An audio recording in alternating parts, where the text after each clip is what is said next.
Everyone, it's Nick with Us versus Herd. If it's your first time here, hit the subscribe button.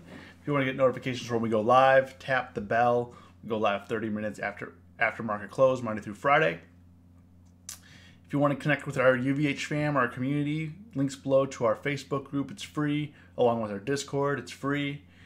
So come join us, get connected, say what up. Hey Richard, how you doing?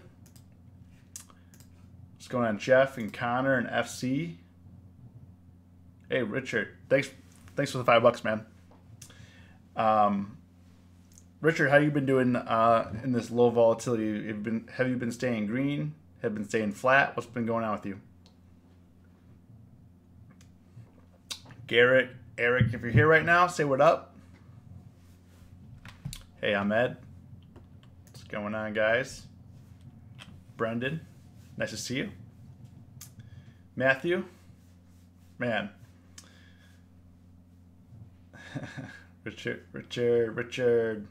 Yo, what's up, Manny? RSA. If you're new here, say what's going on. Eamon, definitely want to meet you. How you doing? Glad you guys are here. Glad you guys are trading. Hope you guys are staying alive.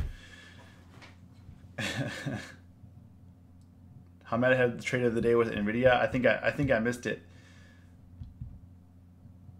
I definitely get a CMG burrito tomorrow. Adam, top of the afternoon to you. Yeah, if you guys don't know, Chipotle had earnings. We can go over it, but Chipotle had earnings. They what did CNBC say? CNBC, what does this say here? It says CNBC beat 172 per share versus a 137 expected.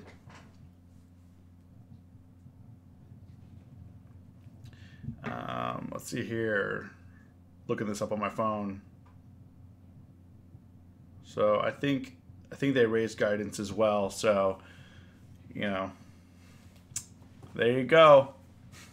526 to 569. How you like that?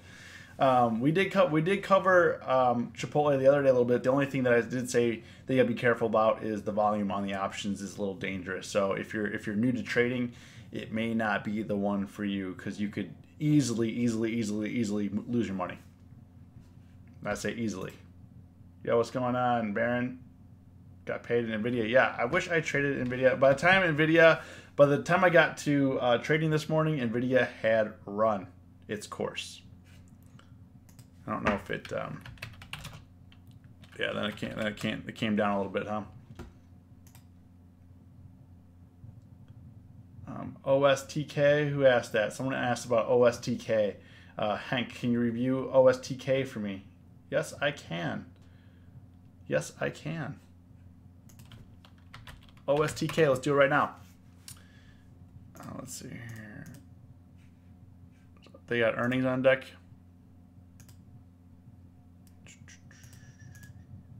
Where am I going? Yeah, I have the biggest headache right now. I was just clicking tabs for no reason. I was just like clicking through this like, oh my gosh. Okay, oh, they don't have earnings till March 14th. OSTK Overstock, I think. Let's see here. That's definitely interesting. I don't know. Was this do you know if this was news induced or what? Because that was I know they were getting into crypto a little bit. And that has not been going well for them. I mean, obviously we've gone from 68 down to $20. You know, if it can get above 22, I think that would be a good look. A good look for a, you know, I wouldn't say recovery. I mean, when your stock's down 70%, I mean, you got to be a little, you know. So I don't know, like, why would shorts cover? I mean, it's definitely not at the low of 12, but I don't know the reason for it. I don't know what the reason for it is, so you'd probably want to look into that on why it went up. I mean, if there's a catalyst there and it goes above 22, I think, you know, definitely could revisit 25, 30 pretty easily. Baron, NVIDIA spikes in the morning and fizzles a little during the day. Yeah, Baron, I think the market in general today. So I missed market open. I took my wife to the doctor. Man, I had so many doctor's appointments this week. It's been insane. And the way the market dropped at open, like look at Netflix and you look at, you know, SPY, you look at Amazon, you would have thought that we would have a little bit more volatility, but literally we just had the drop and then we just stayed flat. So when we put our positions on, like in this area, so I have a position on Netflix, which I'll go over. I mean, we just got slaughtered on that theta and the IV. Appreciate it, Baron. So, you know, the mornings have been difficult for me because I haven't been in my P&L, because I haven't been at my desk in the morning at open, and my P&L is reflecting that. However, I only had one position going into today. I only had SPY. The rest I put on today. So there were intraday losses. I lost $30. I mean, I lost $50 on SPY. I lost $30 on the day on SPY, just because I didn't catch this bottom. I'm glad that I did cut it out though, because I'm glad that I did cut it, because that would probably be worth a lot less. I mean, this is just really choppy. I mean, at least SPY looks like it did something today versus like some of these other stocks, you know. Rich made a lot of money shorting SPY today many times. Yeah, I mean, this definitely was a short the pop kind of deal. You know, we closed flat, but I mean, there's opportunities here depending on how, if you want, if your style is getting in, getting out, getting in, getting out, getting in, getting out, this is, you know, this was definitely not a terrible chart, not the best chart, but you know, I know some people like trade like in 10-cent increments. They buy something, 10 cents later they sell. They buy something, 10 cents later they sell. And if that's your style, that's your style. That's not particularly my style, but it says Overstock getting rid of retail biz in favor of crypto. Ben, maybe short the pop then, if that's the case. I don't know. Overstock may just be going out of business. Who knows? You know, I think it's tough. I think it's tough for them. On Nvidia, I think 158 to 160 by Friday. Yeah, I mean, I definitely could see that. I think that at 160 we just have to be very careful. My style is to buy the dip and walk away. Need VIX to come down a little lower and then work even better. Yeah, today I bought the dip, and so far today it wasn't great. Did some trades here, and I think that I overtraded a little bit. Down 178 on the day. I started the day out down 33 with closing out SPY. So the rest of this, like NIO, Netflix, Disney, and Kron, were all intraday losses, but they were all just like, they just chopped the premium down like nothing. Like, but I mean, what do you expect? I put positions on and then it literally stayed flat. So what do you think is going to happen? Especially like today's Wednesday, we've got only a couple days left. Theta's getting a lot more aggressive. You know, it's gonna be a little crazy. Max, what's going on, man? Whoa. Whoa. All right.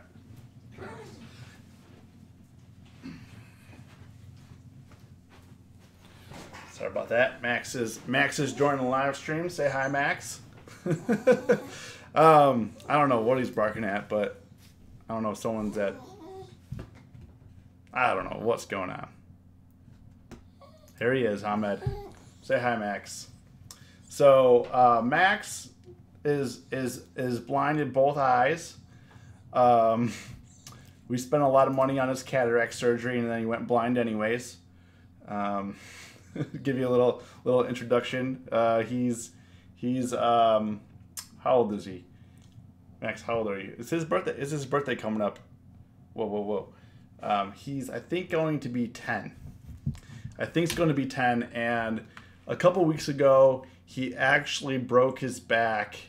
The doctor said that he jumped off like the couch or something and like did something to his spine, and he couldn't walk or do anything. I had to carry him up and down the stairs. He couldn't jump on anything for like 3 weeks. He was on pain meds, and it was crazy. This dog has been more than a handful. More than a handful. But, you know, he's a good dog. He's a good dog. But, I mean, it's been...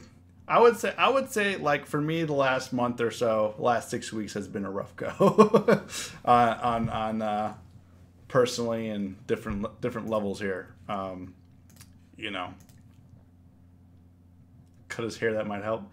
Baron, it doesn't matter if I cut his hair. He can't see out of his eyes. Can't see. So his hair could go over his eyes. He could be the fluffiest thing, and it wouldn't matter. Yo, Jimbo, what's going on? So we can go over some of the trades that we put on here today. They weren't great trades due to the lack of volatility after we put them on. But first off, let's see, what was my first trade today? Netflix. I bought the 360 call on Netflix at 944. So I think in this market, you know, this video type about finding opportunities in a low volatility market, and I think right now due to Netflix data, yeah, I mean everything's jacked up. Like things are crazy right now. Due to the low volatility, I'm having like PTSD from like 2017 where we were barely going up anything. I mean, you know, SPY was up barely. I mean, down 30. I mean, it actually is down 36 cents. I mean, like barely. Like these moves are barely anything. And if you look at, let's see, was it QQQ? Oh man, Chipotle is really lifting off here. We'll actually look down here. Yeah, this didn't move. I mean, you had some movement in here. But, you know, most of like the tech stocks like Amazon and Netflix really didn't do anything. And I bought the position right in here. Thought we were going to have a nice little bounce back. I was going to see maybe we can get to like $2 or so on the option, but really we closed flat. I think right now I paid, what did I pay? $1.59 for it, and it closed at $1.50. Saying I'm down 15. I don't know how that works. If it says I'm down $15 on the call, however, I paid $1.59 for it, and it closed at $1.50. I'm not sure why that would say that. Should only be down $9 instead of $15, but whatever. We're talking about $4. Not a big deal. But that's why, like Tastyworks and stuff, you got to really keep an eye on your money, because when you average down and when you do things, Tastyworks doesn't take your average. It takes like what you paid for the most, for your initial position, and then it like doubles it. Yo, what's going on, Jordan? Glad you got paid. Yeah, Chipotle's just ripping it. So finding opportunities in this market, back in 2017, you could basically only trade if you're looking to do long-term holds, is one thing, but like day trading or swing trading, like weekly options, you need movers. You need to find what the movers, and like how do you find those movers? And right now, if you're looking at earnings, any of those stocks are going to be movers. So you know, people are trading Twitter. I'm talking about before earnings and after earnings. You could trade through earnings. Like if you trade, I mean, you could trade Chipotle. I mean, this is definitely moving right now, but you know, Twitter has earnings tomorrow morning, but their options are pricing in more than a 10% move, which is crazy. So I think for me, it would be a much better play to trade after earnings. And obviously the movers right now, obviously the weed stocks are moving, like Cron and CGC. Those stocks are moving too. C Hutch, how long I've been trading options? About 5 years now. Oof. Lotto playing earnings was the only way for me to make money. I think selling spreads would have been best. Let's see. Lotto playing earnings. So I think, Matthew, like the opportunities, you got to really look for, you know, movers. And I think the best way to determine movers is like after earnings right now because we're in earnings season.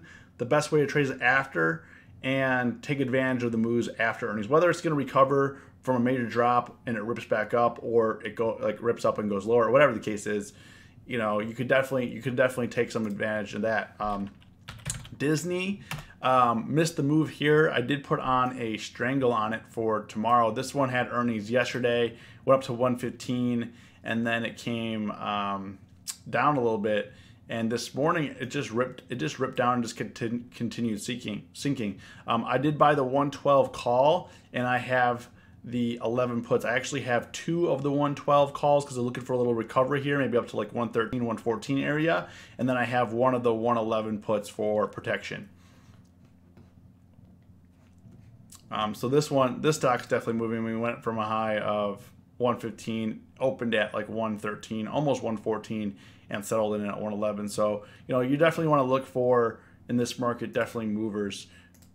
That due to it not moving, it really just, when I put the position on, like Netflix just chopped it up a little bit. NIO, I don't know if anyone was trading NIO. I did buy the 8. I think, what am I up on that position? I'm actually down $7 on that position. 8. I bought the $8 call for 60 cents. NIO had a breakout, so I bought the dip here, and it looked like it was recovering. And the reason why I went with NIO here is it finally broke out of this 8 range. So if we can get up to like 950 would be ideal. I would be definitely looking to sell maybe around the 950 area if it got there. But if we get over like 925, I definitely would probably sell this position. Twitter, would you chase calls if the earnings are good? Hank, I would probably just buy the dip, honestly. On Twitter's a tough one. Last earnings they did very well. They came up, they gapped up, went from 28, gapped up to 31, hit a high of 33. So it really depends on, on the day after earnings last quarter for Twitter, you could have made money on either direction. As you see, it started out at 31, went as high as 33, came back down to close around like 32-ish. So you could have made money both ways. So you just really want to trade the chart and go with the momentum and not try to force it. The earnings before that on Twitter, as you can see, like this just went straight down for 2 days. I mean, it gapped down from 42, opened at like 38, we'll call it 38, 37, and then ripped down to 30 in 2 days. So in that case, the report came out, was terrible. That case, you just go with the momentum. Do you think in your mind for a play like this on Twitter, do you think it's going to drop from 44 down to 30 in 2 days? No. So most likely you leave tons of profits on the table, but you could have made a lot of money in this, shorting it multiple times. And the thing with Twitter right now, it's been in this for the full year. It's just been in this middle here, like like anywhere between 32 and 34. It's just been kind of coasting right down here. Yes, we had rips, we had some dips, but it comes back to like the median. It comes back to where it's been for the last year. So it kind of like has been a magnet to that. And what will it take for Twitter to not gravitate back to like this area? If it rips back up like this, like to the 47, what's it to prevent it from coming back down? Or if it dips down into like the 20s again, what's to prevent it from going back up? So like for a stock, you're looking for it to break out or rip down, and the question is, will it come back down to this area that is very comfortable with this 32, 34 area? Will it come back here, or will it continue its trajectory? If you're looking, this is just last year. We bring up the 2-year chart though. This is a different story. If you're looking at, let's look at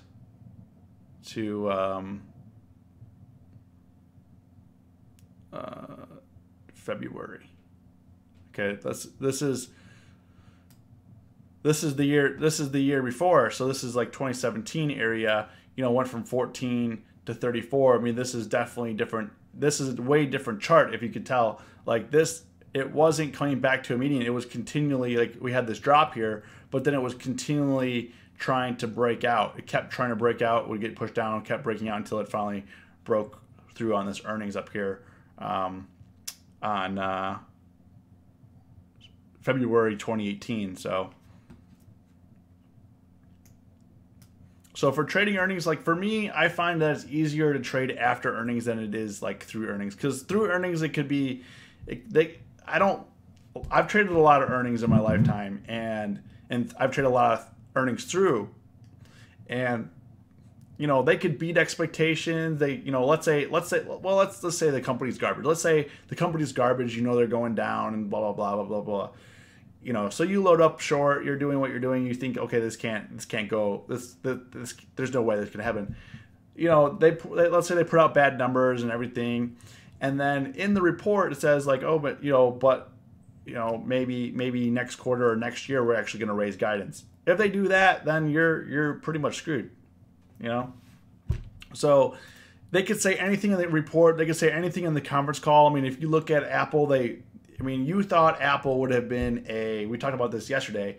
You thought Apple would be kind of like a slam dunk short. They lowered the guidance, they lowered the expectations for earnings going into earnings, and then they still went up.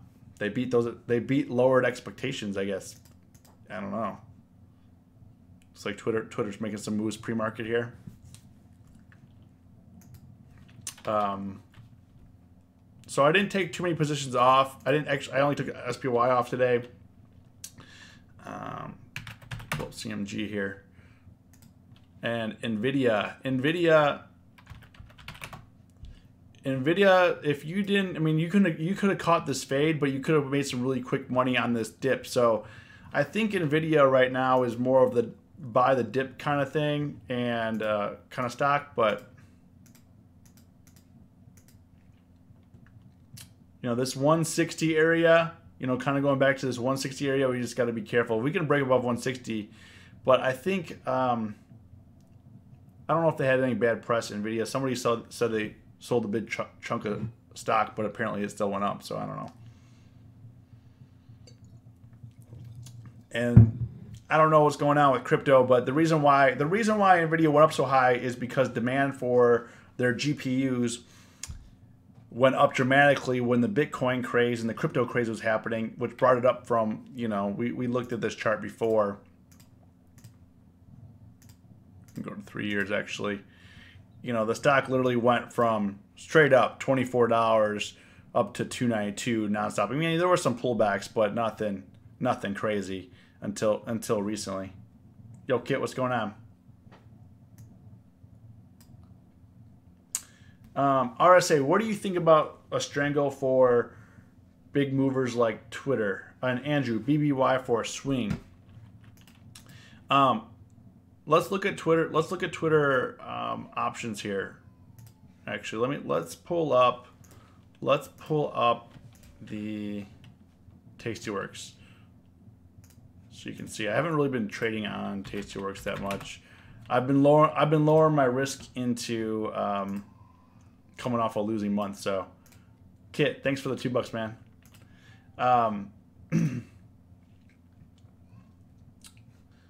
So for Twitter, what you got to be for. So when you put a strangle on or a straddle, you know, the goal of it is to exceed the losing side. You know, so let's say you think that it's going to go up, and you say I want to be neutral. You know, you're going to go into like something like this. You know, you're going to go into something where it's more in the middle. So let's say you buy the 33.50 put and the 35 call. And if you're looking at this red line on the left, to break even, you would need this to go up to like 38.5. And honestly, this is probably not the best play. I mean, you might want to do something more like this, where you want to skew it where, okay, you have some downside protection, but you want to be closer to the money for when it goes up. And then you can see here, you can kind of play with this depending on what your risk is and what you think the stock's going to do. You know, this brought it down from 38 by lowering the put. You know, it brought the profitability to, instead of 38.50, it's now down to like 37. So you got to play with it. The one thing that you got to be concerned about is through earnings like this is overpaying for premium, because that seriously like it could double your losses. Because let's say this premium is pretty fat right now on Twitter. You know, they're expecting a $4 move. The stock's only $34, and let's say it didn't move that much. These premiums, let's say it went up to like 35, 36. These are still going to get crushed. These are going to get crushed here. I mean, if you guys looked at Tesla after earnings, I mean, the premium got crushed, or Netflix after earnings, the premium got crushed. You know, one of the things that I like to do is after earnings, go into Thinkorswim and then pull up the percent change after earnings. So look at, like, what I would do is I would go into, like, let's say tomorrow morning, I'll look at Twitter, see what these are, and I have the percent change column here, and the percent change column there tells you what it changed that day. So, and kind of correlate that with what the stock did in earnings. Did the stock go up? How did the option pricing handle it? Did it go down? How did the puts handle it? How did the calls handle it? Did it stay the same? You know, sometimes this, like, let's say the stock goes up $2, even in the money options will get crushed. So you know, that's how you know you overpaid. And one of the things I don't like doing is overpaying for premium. So, you know, that's one of the things that you can do to kind of help you understand option pricing and also options around earnings. And let me tell you something. Options for Twitter are extremely expensive today. You could turn that into a double loser if you're going to do a strangle on it for earnings. I mean, it might work out. It might work out, but there's a lot of risk. There's a lot of risk. If you can handle the risk, then, you know, that's up to you. But it's best to know what you're trading, instead of, like, if you're not sure what it's going to do, you have to concentrate on option pricing. If option pricing seems undervalued, then maybe a strangle play is a good idea. Even if you just buy a call, you might just get crushed, because if you bought like the 35 call, the 34 call, or even the 33 call, and it stayed the same, these are going to come down dramatically. They're going to come down. They're going to get cut for sure. You know, IV is going to get crushed. IV on this was 65, and then on the weekly is 165%. You know, it's going to come down. So, you know, that's why you kind of, I think for in this type of market, and I think the reason where I got caught up today is because I saw some volatility in the morning. I think where I got caught up, let's say, like look at Twitter, look at Netflix, because I traded that. You know, I think I got caught up in the volatility in the morning. We had some sharp drops, then we had a little bit of a rip up. I thought we were going to have something more dramatic. And I think that in this type of market, in finding opportunities, you have to be more selective. Like, don't just put trades on just to put something on just because you have something on, because it's most likely going to be a loser in this market. In this type of market, when we don't have a lot of volatility, you have to be extremely selective. And I think that I need to be even more selective with my trades than I have been. If you guys watched my videos from a couple months ago, I was trading 8 to 12 positions at any one time. And right now I have like 4 or 5 positions on right now. Maybe I just need to go down to 2 positions until we just really zero in on the winners, like picking a stock that is moving, picking a stock that is underpricing the options in the move. And that's when you start making money. And the reason why we haven't been making money is because we haven't been doing those things. So the market has changed, and who knows when it's going to go back. I mean, the market changed in October for many months. Who knows when this low volatility environment, I mean, we could be here till the rest of 2019. I mean, hopefully not, but we could have low volatility the rest of 2019. We could have it all the way into 2020. I mean, we'll probably have some volatility with the elections like we did in 2016, but, you know, just saying, don't think that this is going to end like tomorrow. I mean, it could, but chances are it's not. Now I'm thinking the straddle on NVIDIA out of the money will work. VIX is 15. Yeah. Today's ups and downs burn data very nicely. Yeah, Kit. At the end, I literally was up like 20 bucks on my Netflix position, and they just crushed that. They just crushed that premium. They were crushing premium like on my Disney position. They crushed premium at the end there on all my positions. It was insane. And that's what happens. Like if you're scaling, let's say you had 10 positions on, and they crush premium like 10 to 20 cents on each position you have. That could be $100 loss, $200 loss right at close and last minute close. Like that's what a bullish market feels like. Like even though Netflix dropped and Twitter dropped and all that, I mean these charts still look kind of bullish, you know. Driving home fundamental principles. Thank you. Welcome, Drutka. You know, you gotta be like 10% to my positions. Yeah, I mean you gotta be careful. Yo, Peter, what's up? So. That's a very, like, when they crush premium like that, it's a very bullish signal. And right now, I did buy the dip. I bought the dip on Netflix, and I'm kind of going back into buy the dip mode. On red days, you get a little bit more aggressive. If you guys are trading in 2017, we had this low volatility. On red days, you would go, it seems kind of weird to get aggressive on bullish positions on red days, and that's what paid off the most.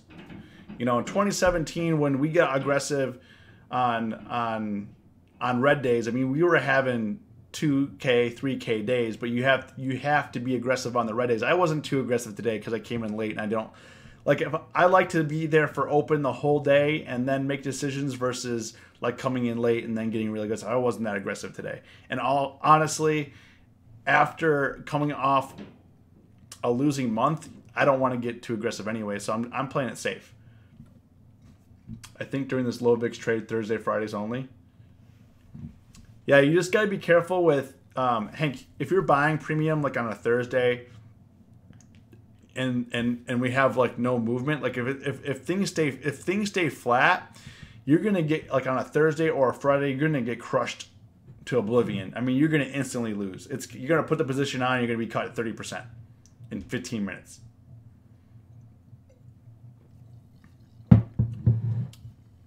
Tesla, PayPal, MS, Amazon, all crushed data.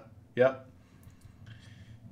Yeah, I mean, it's the lower VIX goes. I mean, it's gonna be intense. I do have a Crom position on. I did add a put. I have a 20 call and the 19 put. I added them afterwards. If we look into that, you know, I was actually I bought the call and the money on this bounce back. So I bought the 20 call on the bounce back, and it just couldn't push higher, just downtrended. So once it broke through 1975 area, I added the 19 put for protection. So what I would be looking for on Cron is, let's go to the 1 year. So what I'd be looking for here is it to revisit the 18 area right in here. If it, on the downside, or to 22. So I'm looking for 22, or I'm looking for 18. How about Iron Condor on Thursday collect premiums? Yeah, I mean, I used to, in 2017, I had something called Data Thursdays. Every Thursday, I would just sell a bunch of premium, wake up the next morning to a green account. It may be the case. It may be the case again. However, you just got to be careful about that, because one day you keep doing that, keep doing that. You want to keep it appropriate size, because one day the market will turn on gap down, Dow will gap down 300 points, and you'll be really screwed. So, you know, that's the risk. I mean, there's no free money in the market. Whatever you do in the market, there's some sort of risk.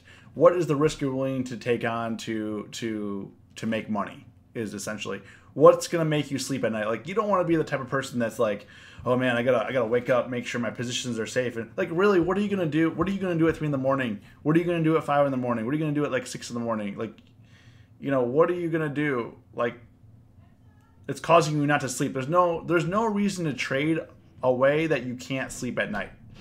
You know, if you're waking up in the middle of the night worried about your positions, that should tell you, like, you should probably scale it back a little bit. And yes, you will cap your gains, but you're also going to cap your losses. You're not going to wake up to a huge red days. You're not going to wake up to amazing green days either, but you know, it's best to be safe.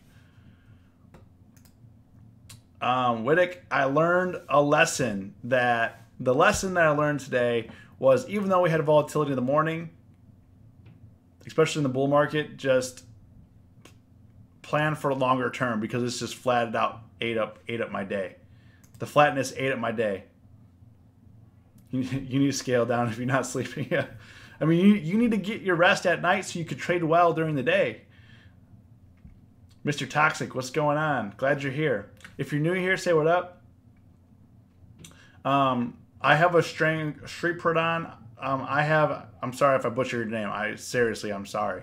I wish they had a way to Sri Pradhan. I don't know if that's supposed to be pronounced together or separately or what, but so if I butchered that, I'm sorry. I have a 19 put on Cron. I have a 20 call on Cron. So I have a strangle.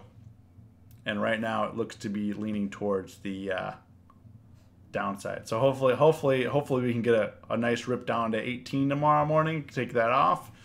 Would be nice. Who knows? But what I'll be looking for tomorrow on my trades, I'll be looking for that Twitter report to come out. Expectations are high. I don't like when expectations are too high, because, and then when there's a crowded trade, because I've said this before, that if it's a crowded trade and too many people are in on the same trade, they try to find a way to screw you. I mean, I hate to say it, like if something's so low, like people bought Snap. Let's talk about Snap real quick.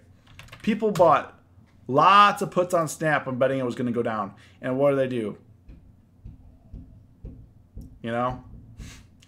That's the game, though. That's the game. So,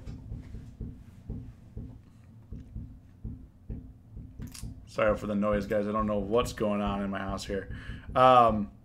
So, those puts, I mean, people loaded up heavy on Snap puts. And this is why you don't want to trade through earnings. But the thing is, like, I didn't trade this during the day, because look at the volatility. Like, if you look at this chart for today, I mean, it wasn't a great day trading chart. It wasn't great. It wasn't great trading that. So, like, just because our earnings report comes out doesn't mean that I'm going to trade it. I'm looking for particular things. I'm looking for volatility. Like, if Snap, let's look at this.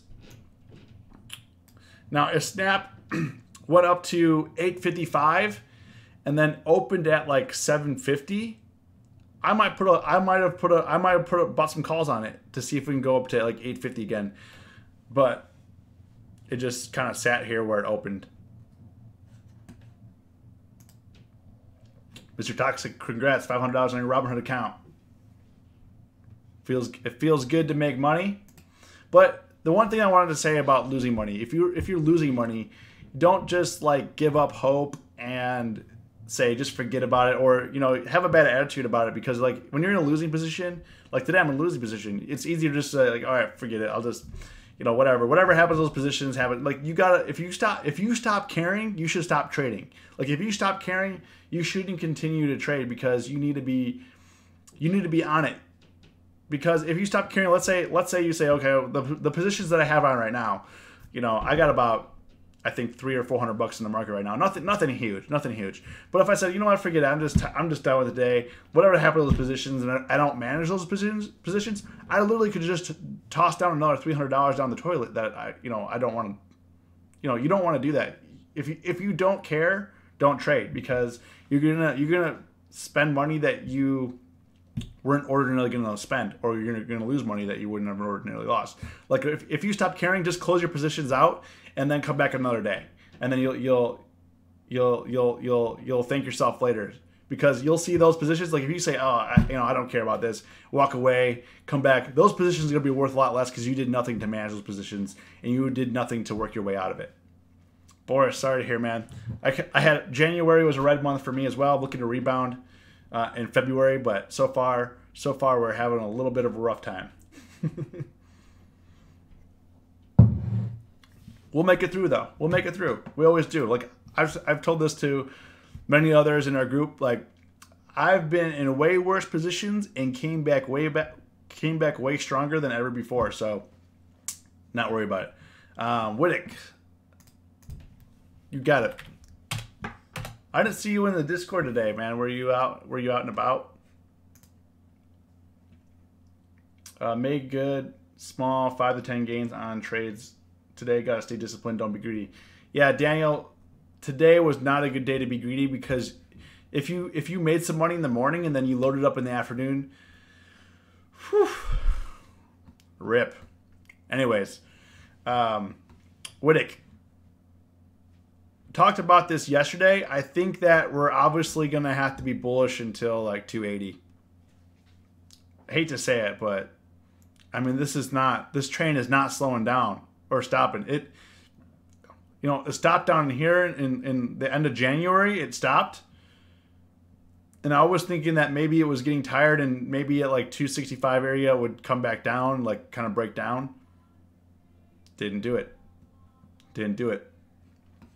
So I think for SPY in the S&Ps, I think 280 or 2800 is what's on. It's what the robots want. It's what the robots want. Don't fight the robots, you're gonna lose. Don't fight the algos. Don't fight the quants. You're gonna lose. You gotta hop on board. You just gotta go with the flow. Today was perfect to cool it after winning on Snap. I just did SPY rest of the day. I can't be mad looking back. Yeah, I'm actually really surprised SPY was moving as much as it did compared to like the rest of the market. You know, SPY was actually, I mean, there were some moves here. Obviously it closed flat, but I mean, if you were trading these 15-minute candles, I mean, you could have made some money here. Went from 271 to 272 to 273. You know, that was definitely the move, or the short position 273 down to 272. You know, that was some moves, or fade this 273 pop. I've just been very cautious to shorting things, just because in January I was short most of January and it ate me alive. Herm's thrice great. Are you crypto? Crypto? Is that you? I think I remember your picture. You just changed your name. You lost $500 in January. Yeah, you gotta be careful and understand what type of market. We were in an extremely volatile market. Now we're not. So you gotta trade accordingly. You can't be. We're used to making quick gains. Like the last few months have really spoiled us to making. I mean, we're making quick gains, quick money, and right now, the market's going to teach you how to be patient. The market's going to teach you that gains don't come like that all the time. And in the extreme volatility, we did say one day this is going to stop, and now we're here. You know, rewind the tapes. They're all on YouTube. Now we're here. And yes, volatility will come back again in the market, but when will that be? You have to have enough money in your account to survive the period of that. So if you're not good at trading in this market, maybe take a break till volatility comes back. But just understand that you may be taking like quite the break. You know? Can you go over some ideas on SLV long calls? I don't normally trade the commodities and precious metals and stuff like that. I mean, time to time I'll trade oil. Sometimes I trade gold. So I don't really trade these. And looks like, you know, these are coming down. I don't know if GLD is coming down as well. You know, and as the market gets more bullish, these are going to start to come down. Eric, can you talk about what a cover call is? Yeah, so a cover call is if you own 100 shares. Let's talk about for Twitter. We'll go into here. So if you have, man, my head is pounding. Sorry guys, my head is pounding. My dog's breath reeks. So you can sell a cover call if you own 100 shares of the stock. So let's say I had 100 shares of Twitter stock. I could sell one call. If I had 200 shares, I could sell 2 calls. So you would then be short You know, looking, actually, let's pull it up on, so you can see it up on here. So instead of going long like we were on that position there for that strangle, you would actually be like, okay, instead of being long, I want to short it. I want to be short these calls. So let's say you want to be short these 36 calls. As you can see here, max profits 122, max losses undefined. However, because I don't have any stock, it's not showing that. You can also select under strategies here. You can do a cover a call right here, and that will put together the stock. You know, it'll buy stock here from you, and let's see, you can do it right here. So max loss is $3,000, max profit is $286. Just be aware. So if let's say it went up.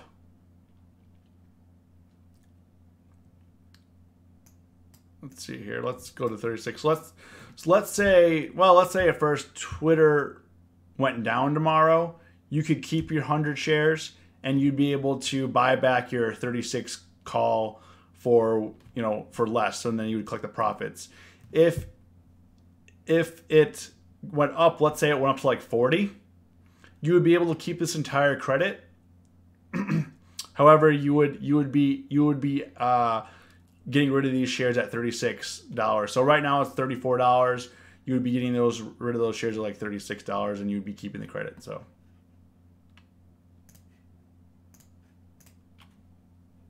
hope that helped.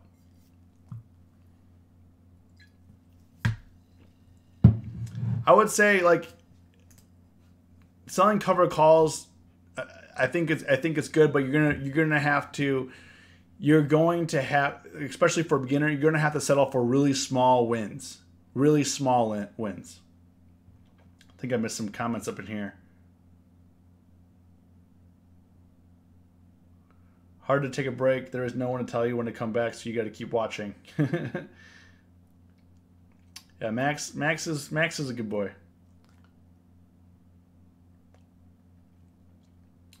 Max doesn't bother anybody. He just chills and relaxes, and he's happy. He's happy now that we have kids. We don't really pay attention to the dog, so he's happy for some attention. We got about 10 minutes left of the stream or so. What else you guys want to look at? I think, let me pull up that earnings chart here that we can look at. So this is for the rest of the week. We got Twitter tomorrow morning, and that's really what Chipotle. We'll actually try to find a Chipotle trade tomorrow if there's some volatility. Just because it went up a lot doesn't mean that there's going to be intraday volatility. So tomorrow, hopefully, we can find a Chipotle trade. Tobin, yeah, we can talk about AMD. Whittick wants to talk about Boeing. Brendan, GoPro. GoPro is I don't know what they just had earnings, right? Boeing, man, it just keeps ripping. It just keeps ripping. So this earnings breakout really just broke them up above there. Let's see here. Man, that is...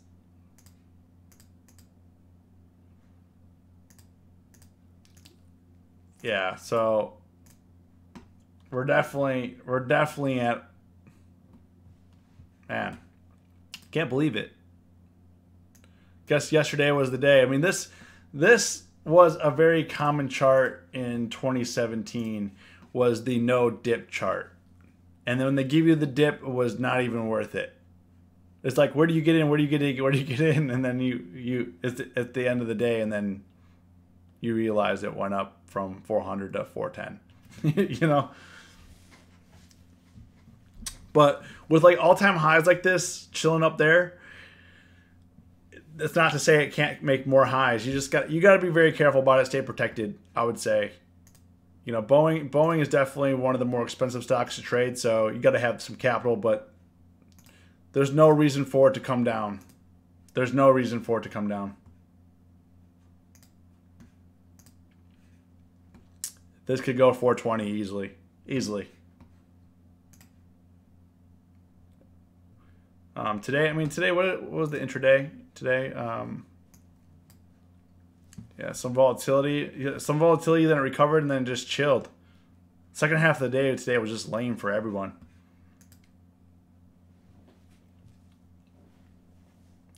GoPro. No, GoPro had earnings right now. Doesn't look good. Does not look good. So they beat EPS, but I don't know what they're saying on the conference call, but whatever's happening is not good. It's not looking good. GoPro could easily come back down to this like 480 mark, where it's been chilling for a while. You know, GoPro is not that exciting of a stock.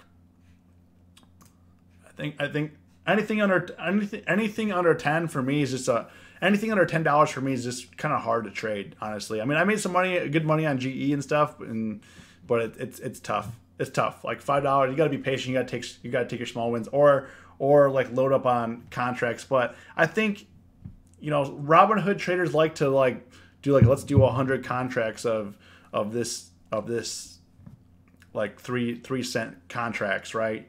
Because you don't have to pay commissions. But like when you do pay commissions, and even on Tastyworks, you don't, to make that kind of money, you don't want to trade that many contracts. There's better vehicles to make that much money, like Netflix or Tesla or somebody else. Did you short G yet? It's above 10. No, I haven't touched it.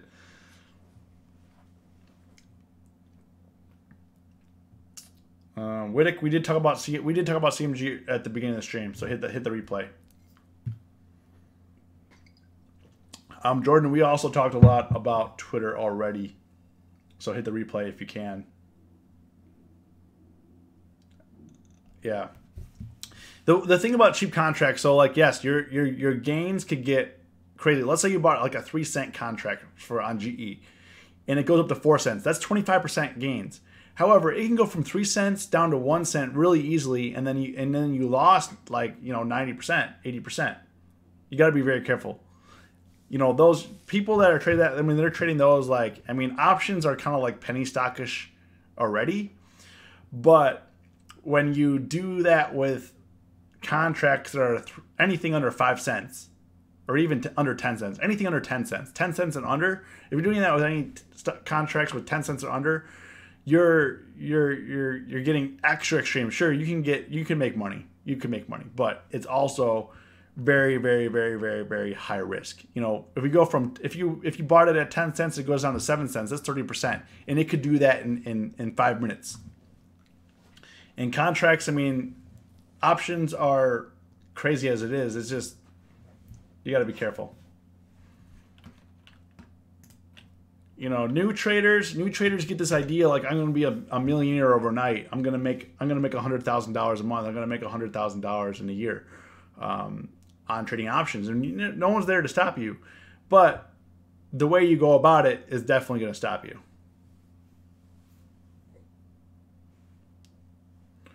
X.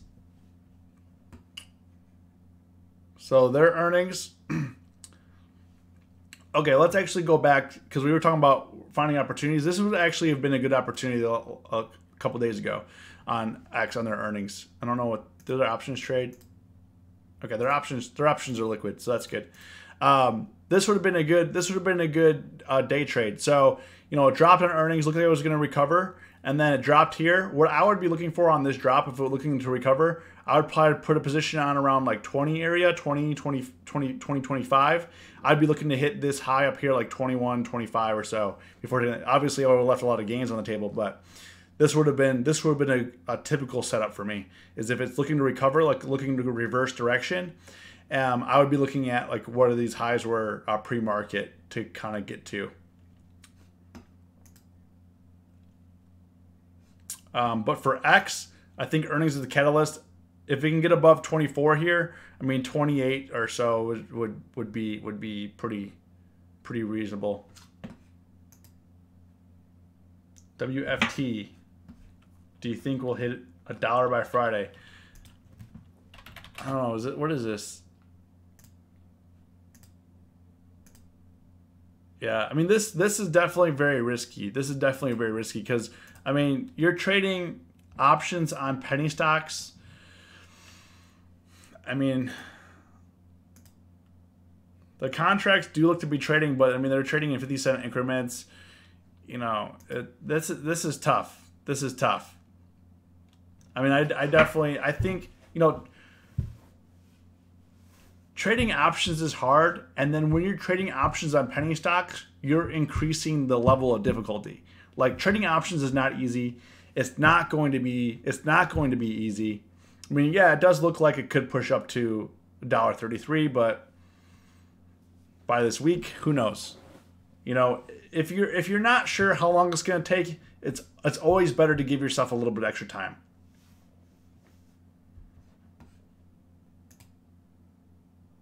Yeah, and especially like I agree with Hank that anything like $10 and below, $20 and below, you really got to give yourself time. If it's under $1, like right now, like if this goes up 10 cents, that's over 10% for the stock. And do stocks move 10%? Sure, they do. But to consider, like you need right now to get over $1, 10% plus move. You know, 15%, 20% to be safe. Do you think the stock's going to move? Like, try to think in percentages because we also think in dollars. It's not scalable. What's scalable is percentages. Is it you think it's going to move 15 to 20% by Friday? If you do, then keep the position. If not, you know. But you got to set reasonable expectations.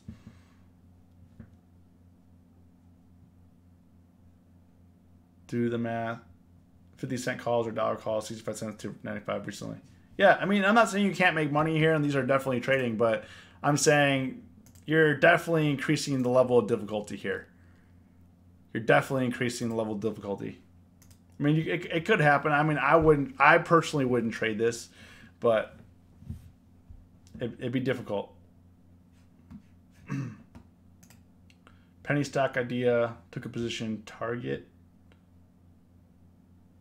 Oh, POTN. Yeah, I mean, I don't trade penny stocks, so I don't have the slightest clue. Yeah, Chipotle still ripping up, and it's still going. So I think Chipotle will be good for a day trade tomorrow if we can narrow in. Obviously, we're not going to be looking for a day. If I look for a day trade tomorrow on Chipotle, I need to look for some premium crush first. Like if you're buying, like they don't necessarily, just so you guys know, when you're trading earnings, like after earnings, premium crush doesn't always come right at open. Sometimes it's 10 minutes into open. Sometimes it's an hour into open. It all depends what the stock is doing and what they do with the option pricing. So just be mindful. If you buy it right at open and that premium crush hasn't happened, and then you're sitting there with that premium crush, even if it goes your direction, you're gonna get hurt. You're gonna get hurt. You know, for me on like what I'd be looking for on I don't know if this will happen, but if we can get a pullback down to like 550, I'd try to play like 550 to 560 range, something like that. But I don't know if we're gonna get pulled back or not. We gotta wait and see. Anyways, I'd appreciate it if you guys, if this video was of value to you, hit the like button. I would appreciate it. Today was a little bit rough, but we'll get through it. Definitely appreciate you guys. Definitely appreciate all the comments. If you're new here, say what up. You know, definitely, you know, hit the links below to get involved with the UVH community, the UVH fam. Glad you guys all are here. Thanks again, Kit and Richard, for your donations. I really appreciate it. You guys have a great night. It's always us versus herd.